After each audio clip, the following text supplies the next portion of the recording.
It's your boy Mike. Welcome back to another Dragon Ball Gekishin Squadra video. So we have the new Bulma details because of the creator program. As always, thank you for the creator program. So we're going to go ahead and look at the animations as well as the kit. Let's look at the kit first though.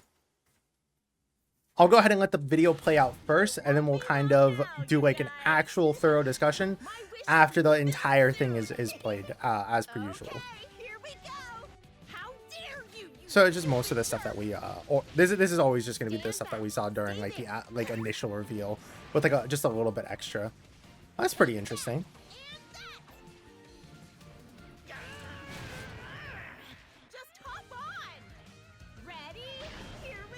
And then this is probably the most unique part of the kit, is just being able to take your allies with you, because that's going to help so much for like boss secures and things like that.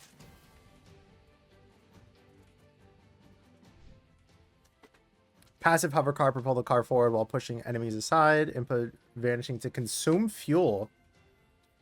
Interesting. So there's like the gauge is a fuel gauge. Car-based shooting attack. So far, the like actual effects of the character are pretty small, all things considered. At least compared to a lot of these newer ones. Capsule shelter can be reverted by inputting command. Okay.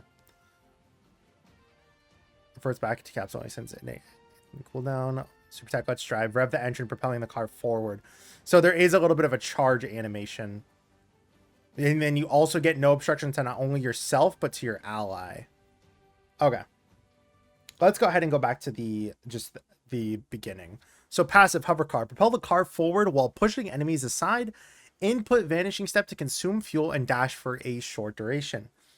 Continue holding or re-input the command during the dash to keep driving while consuming fuel. Driving ends if movement or vanishing input is released. Vanishing step is re-input while moving or fuel reaches 0. Can redirect while driving. Fuel gradually recovers over time, recovering faster when you're not in combat. Okay. Do they show how fast it actually fuels up? No. So that's just gonna have to be something that we're gonna see like once the actual once the character is actually added to the game.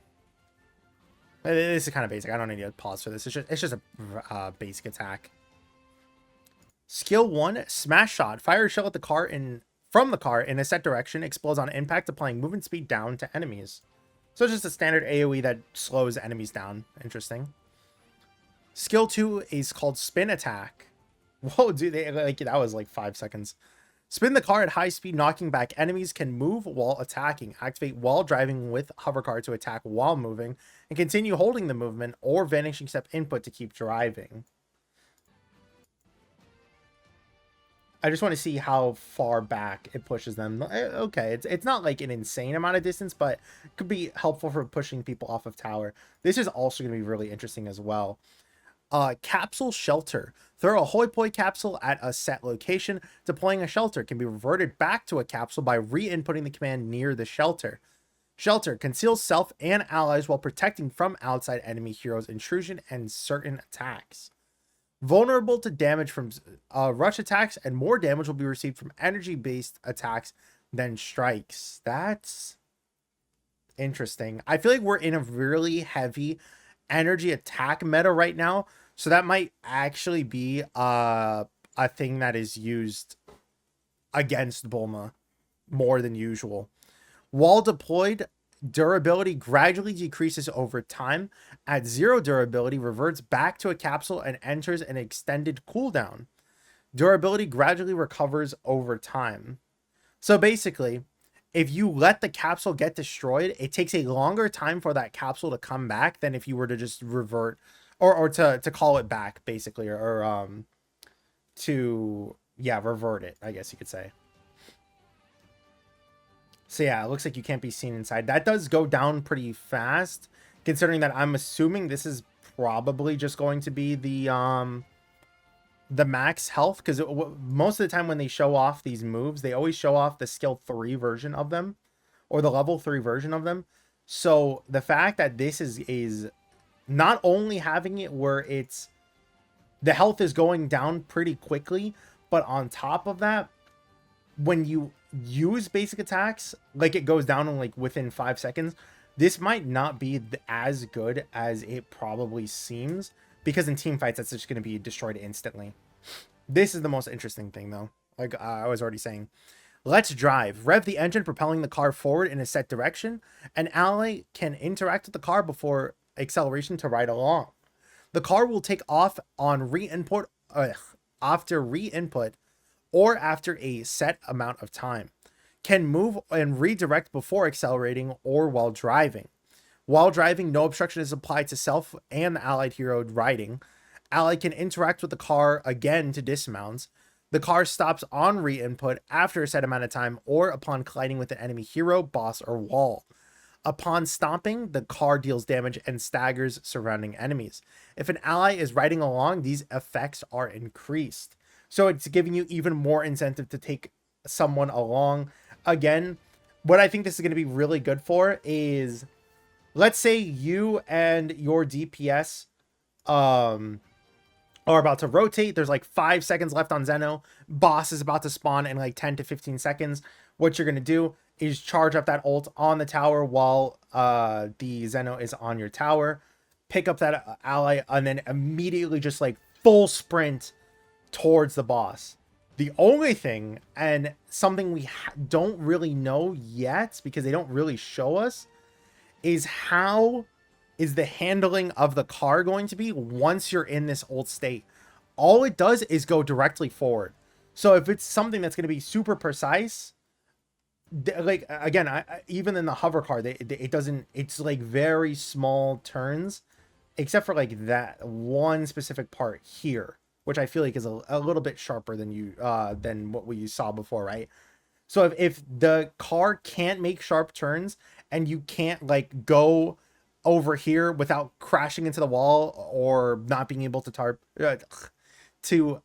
turn sharp enough, I think it could be an issue. I don't think it will be. I'm just saying that I'm just giving my predictions, of course.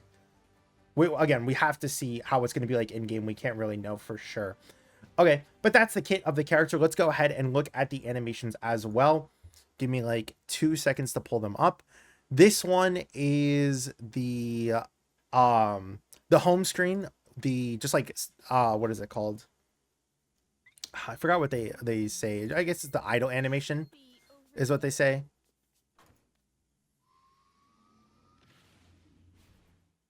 They're just flying in the background. Okay, that's kind of funny. Let me check the radar again. What? Where is it? It should be here. Oh, here it is.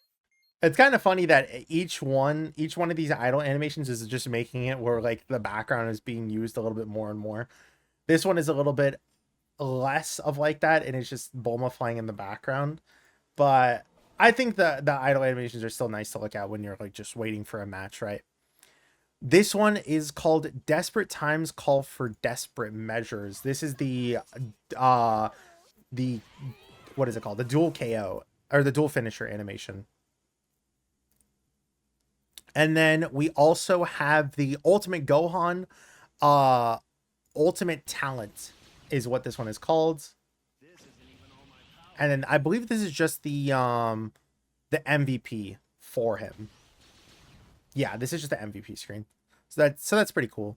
Then we also have the Ready for Love, which is the intro. There it is.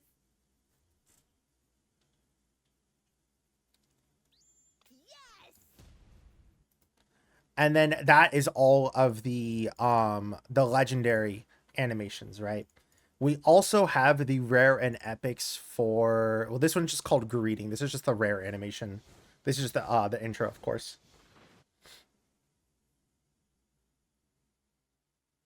Hey, hello. Oh, okay. It's not a bad animation. This next one is called Waits Over.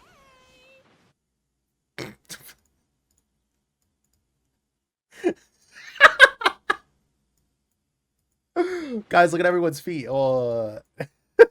It just immediately covers more than half of people's. That's kind of funny. I'm I'm I'm crying at that one. This one is the Dragon Ball acquiring animation. As per usual, don't forget that we will not be able to see this animation right away. We have to wait until the next character comes out, and then you're able to get it through the what is it called? The Star Collection. We also have the windscreen. This is just the Joy animation, or just the rare one. And this next one is called Maintenance. There. And perfect. All right. Lastly, we have these two animations. It's just the rare for MVP, Am a genius. and then cool and collected. Actually, no, that one was the epic one. This is the rare one. I'll meet up again someday. Um, I really am a genius.